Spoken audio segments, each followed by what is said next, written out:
was atheist, and I didn't believe anything.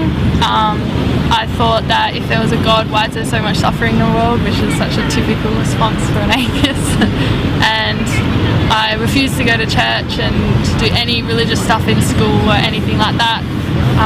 But now looking back at it, I was just thinking before, I had a big issue with Jesus and how they say he's the Son of God. So in hindsight now, it's kind of like I was destined to be Muslim, because I just refused to believe that, refused to partake in anything. I tried to be a born-again Christian, but then my family wouldn't let me go to church, so that kind of failed. And now my brother's a born-again Christian and he's allowed to go to church, so yeah.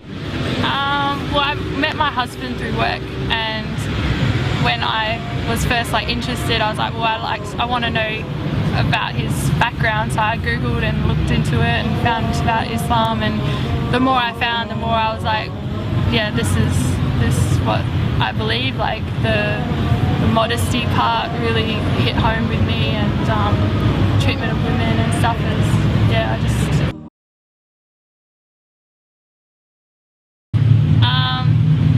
we kind of have this thing where we don't talk about anything that's important, and so they kind of guessed that I was well, they noticed that I all of a sudden started wearing long sleeves, even though I only wore a little bit less before. I always wore pants and everything, but they were like, why are you wearing skirts now? And you don't have to. And we had a conversation on the phone that was about specifics in Islam. My mum wanted to know about, she didn't want to know about the religion, but she wanted to know the rules, which is kind of the same thing.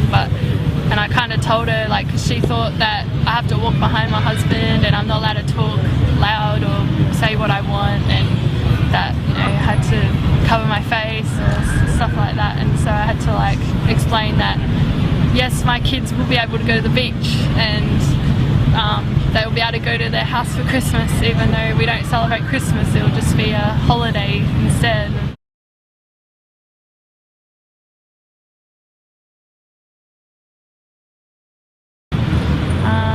I would say that I'm happy and that it was my choice, it's not for my husband. For new sisters, ignore what everyone else says, that you're doing it for your husband if you just happen to marry a Muslim.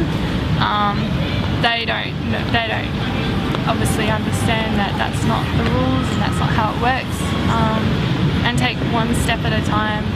I found I got overwhelmed when I started reading the Idiot's Guide to Islam. I got to the second chapter and I was almost in tears about how much stuff I didn't know, so I had to put it away and not go near it. So I just picked one thing. I picked prayers and hijab, so I just do that and just do it well and then move on to the next step. إن سألتم عن إلهي فهو رحمن رحيم أنزل الشرع حنيفا رحمة للعالمين.